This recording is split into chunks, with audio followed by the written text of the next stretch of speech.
Halo semuanya, kembali dengan saya Unggur Opik. Di kesempatan kali ini kita akan belajar cara mengaplikasikan teknik citasi yang kemarin sudah kita pelajari. Langsung saja, saya tidak akan panjang lebar kali tinggi, kita masuk langsung ke pengaplikasiannya. Yang pertama di sini saya buka Microsoft Word. Di sini saya sudah tulis nama kelas, nomor absen gitu ya, seolah-olah seperti itu.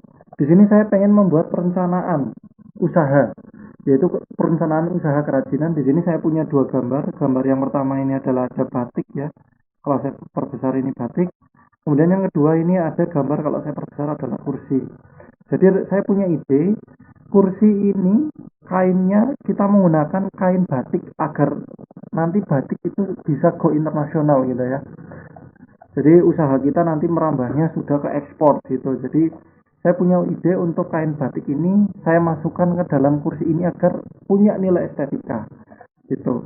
Nah ini saya kecilkan lagi. Nah oleh karena itu saya butuh perencanaan, tapi sebelum perencanaan saya butuh penguat gitu ya.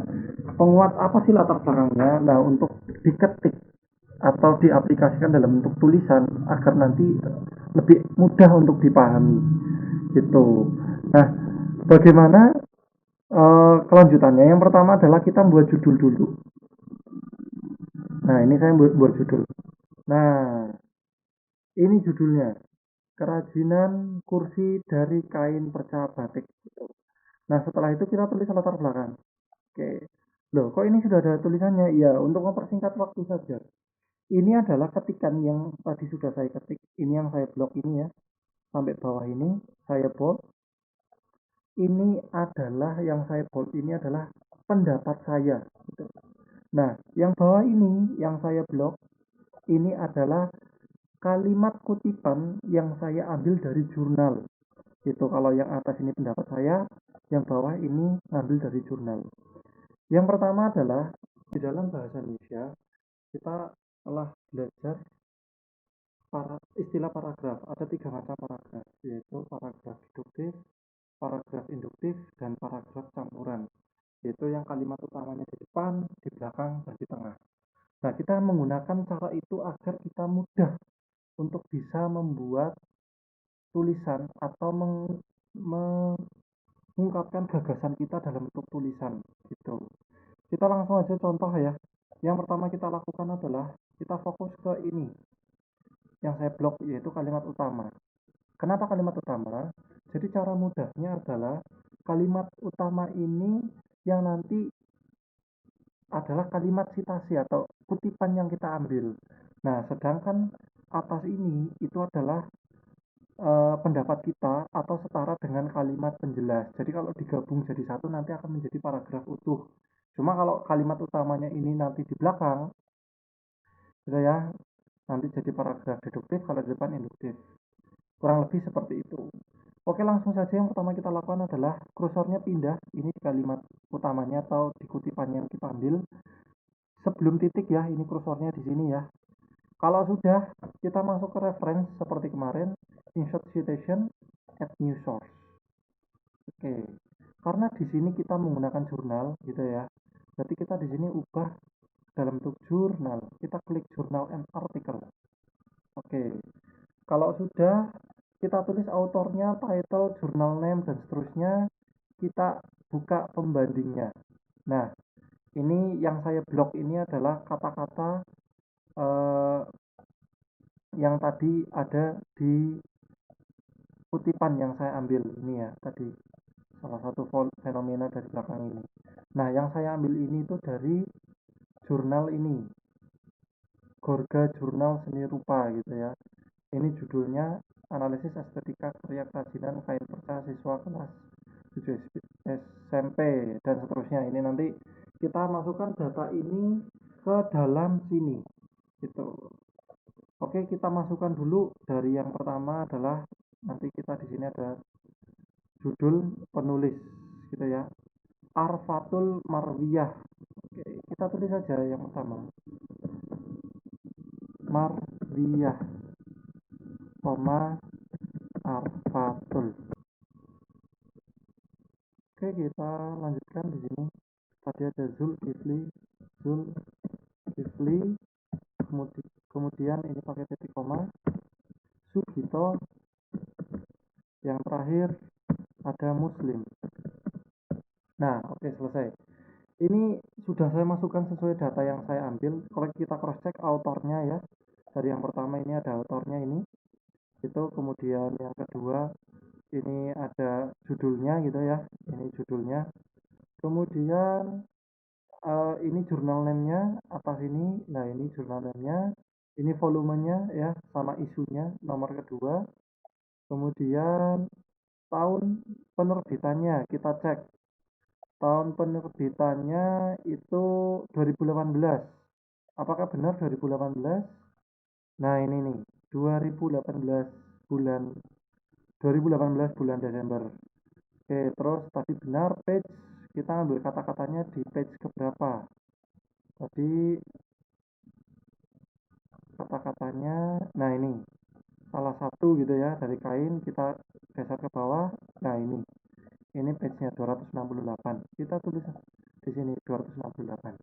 Oke, kurang lebih seperti itu. Kalau sudah, kita klik OK. Nah, akan muncul seperti ini. Karena stylenya saya sudah set ke Harvard ya. Jadi saya pakainya Harvard. Kalau sudah, ini kita pengen ubah ke paragraf apa. Misalnya ini di terakhir. Berarti kondisinya adalah ini tinggal digabungkan jadi satu saja. Itu. Nah, digabungkan jadi satu seperti ini. Kalau sudah digabungkan jadi satu seperti ini, terus kita ratakan. Maaf, justify ya, rata kiri kanan. Tinggal kalian baca. Nah, jika nanti ini di kalimat sebelumnya dan sesudahnya kok tidak nyambung, kalian bisa menambahkan kata-kata agar kalimat sebelum dan sesudahnya itu nyambung. Oleh karena itu, gitu ya misalnya. Oleh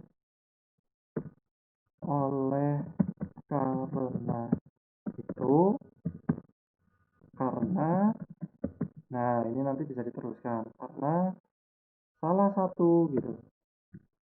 Karena salah satu Nah, salah satu fenomena permasalahan lingkungan saat ini adalah menumpuknya limbah yang tidak dapat terurai oleh alam seperti limbah, sampah, bahan dasar sintetis seperti plastik dan kain. Gitu. Nah, kurang lebih seperti ini. Ini kalau kita ubah ke dalam paragraf deduktif atau kalimat utamanya di terakhir gitu atau citasinya di terakhir. Bagaimana kalau dia itu apa namanya? Jadi induktif, ya berarti dia di depan. Oke, sekarang kita belajar tentang yang paragraf induktif ya. Jadi kalau tadi kita citasinya ada di belakang, sekarang di depan. Kita Ctrl X, kita ubah di depan Ctrl V. Kalau sudah, ini kita edit, spasi, angka 2-nya hilangkan. Nah, kurang lebih seperti ini kita gabungkan. Gitu. Nah, kita baca, salah satu fenomena permasalahan lingkungan saat ini adalah menumpuknya limbah yang tidak dapat terurai oleh alam, seperti limbah sampah sintetis, plastik, dan kain. Marwah et al. Memanfaatkan kain perca sebagai bahan baku utama pembuatan aneka kerajinan. Nah, ini kan nyambung. Berarti kalau sudah nyambung, kalian tidak perlu menambahkan kata-kata agar kalimat utama dan kalimat penjelasnya nyambung gitu ya. Jadi ini yang saya blok adalah kalimat penjelas, yang atas ini adalah kalimat utama. Gitu. Itu untuk paragraf induktif. Lalu bagaimana untuk paragraf campuran? Kalau campuran kondisinya seperti ini. Nah, ini saya ubah seperti semula. Ini berarti campuran ininya di tengah, tapi teknik menulisnya itu tidak seperti itu. Teknik menulisnya adalah ini kita copy saja, kita cut, maaf, saya pindahkan ke tengah gitu ya. Kurang lebih seperti ini. Ini tidak menggunakan citasi otomatis. Kita harus menulisnya secara manual gitu. Caranya adalah ini kita tulis menurut, ini dikurung 2018, ini spasi, mengatakan bahwa nah salah satu fenomena, nah kalau sudah ini salah satu fenomena kita lanjutkan, ini kita hapus. Nah, ini kita gabungkan kita gabungkan ke belakang, ini kita undurkan ke belakang, titik spasi. Nah, ini dari depan sampai belakang kita sudah ini menggunakan paragraf campuran, artinya kalimat utamanya ada di tengah. Menurut Marwiyah et al. 2002 mengatakan bahwa, nah ini, salah satu ini sampai kalimat terurai limbah sampah yang berbahan dasar sintesis seperti plastik dan kain. Kain tercayang termasuk limbah, nah ini kan nyambung gitu. Jadi kalau kalimat sebelumnya dengan kalimat sesudahnya nyambung, kita tidak perlu menambahkan kata-kata lagi. Kalau sudah seperti ini, misalnya kita pakai paragraf campuran ya, ceritanya sudah selesai, kita tinggal munculkan daftar pustaka. Caranya berarti reference, bibliografi, kita klik salah satu. Oke, sudah muncul. Nah, gini kurang lebih. Ini kita hapus, kita ganti daftar pustaka. Kita blok, kita ganti warna hitam, gitu ya. Kemudian kita taruh tengah. Selesai. Kita spasi. Itu saja dulu yang bisa saya sampaikan terkait dengan analisis atau pengaplikasian dari citasi yang kemarin sudah kita pelajari. Sekian dari saya, sampai ketemu lagi di bagian selanjutnya. Salam pembelajar sejati.